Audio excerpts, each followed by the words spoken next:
Cours numéro 9. Un jour, figure-toi que je m'étais installée au bord d'un ruisseau pour me reposer. J'avais sorti mon carillon et j'étais en train de chercher la gamme de Do. Il faisait beau, mais il y avait du vent. Et au moment où j'ai trouvé la gamme de Do, mon chapeau est tombé dans l'eau. Alors, j'ai fait une petite chanson.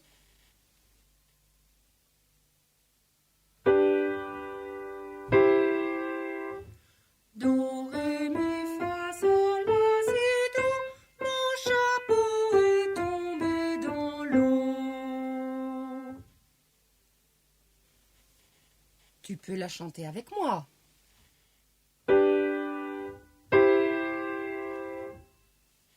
Do, ré, mi, fa, sol, la, si, do.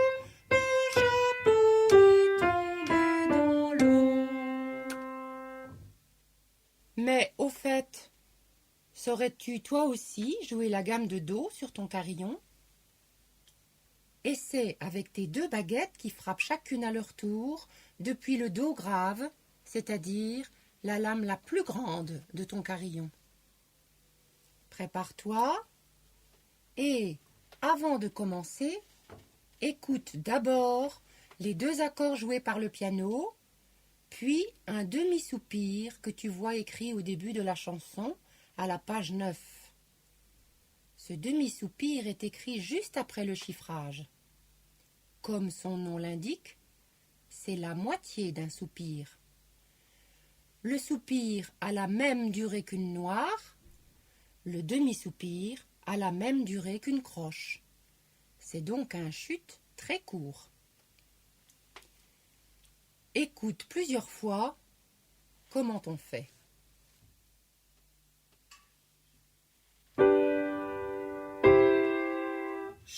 Do, ré, mi, fa, sol, la, si, do. Encore une fois. Do, ré, mi, fa, sol, la, si, do. Cette fois, tu vas jouer avec moi. Tes baguettes sont-elles prêtes? Une au-dessus de Do, l'autre au-dessus de Ré. Chut.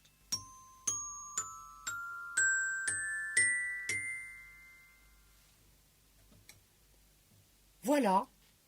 Et puisque tu as joué du Do grave vers le Do aigu, c'était une gamme montante. On l'appelle aussi la gamme ascendante de Do. Si tu places ton carillon en arbre à coucou, comme d'habitude, le Do grave est près de toi. Nous allons donc jouer encore une fois la gamme ascendante de Do, et ce sera comme si on montait en ascenseur. Es-tu prêt pour la gamme ascendante de Do?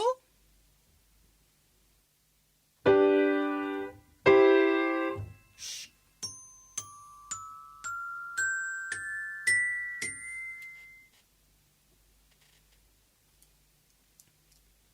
Et si, cette fois-ci, nous jouons du Do aigu vers le Do grave, nous entendrons la gamme descendante de Do. Es-tu prêt? Hop!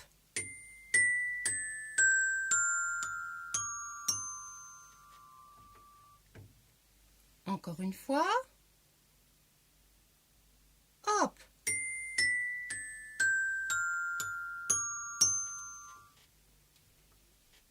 Maintenant, range tes baguettes et essaie de reconnaître ce que je te joue.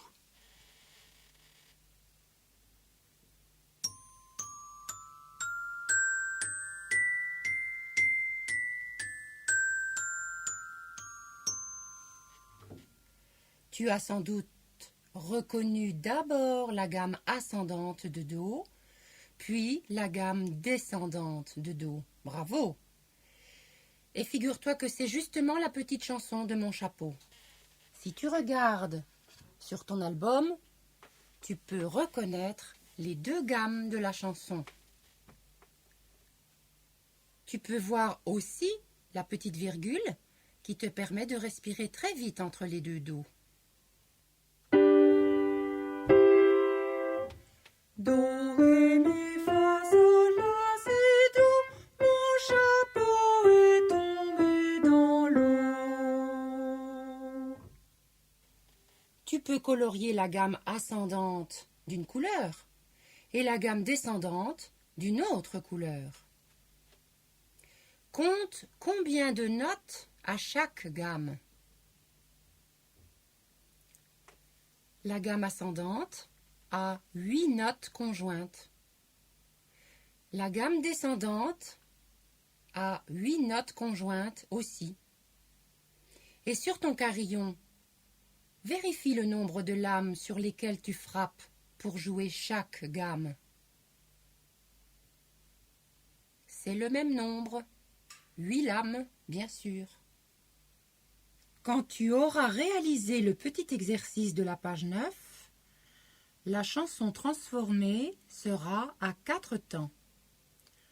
En l'écoutant, tu peux suivre ce que tu as écrit toi-même.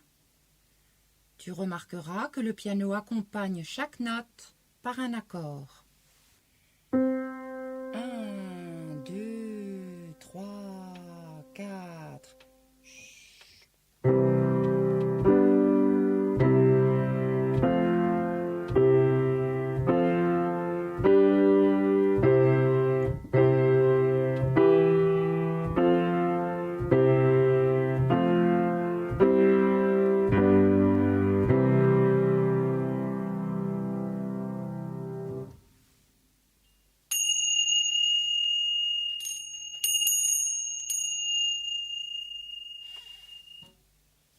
Le secret numéro 9 est tombé dans l'eau.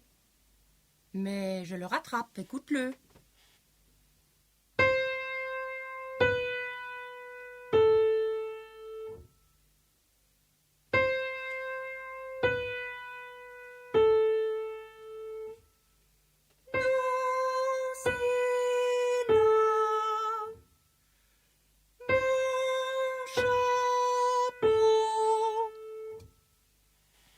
Que vas-tu dessiner? Un chapeau de soleil?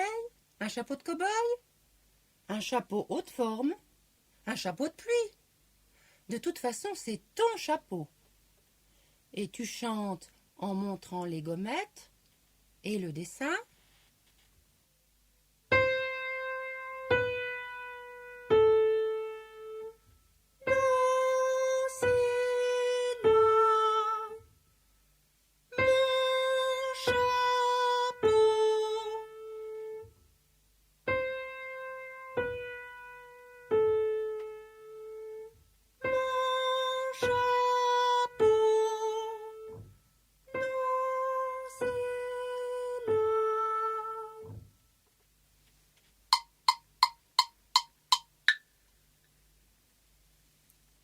Devinette rythmique. Une souris verte qui courait dans l'herbe. On parle? Une souris verte qui courait dans l'herbe. Et nous lisons les lignes. Première ligne. 1, 2, 2 croches, noir, noir. 2 croches, noir, noir. Deuxième ligne. 1, 2, 2 croches, 2 croches, 2 croches, 2 croches, 2 croches, 2 croches, noir, noir. À toi de colorier la bonne case.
semaine prochaine.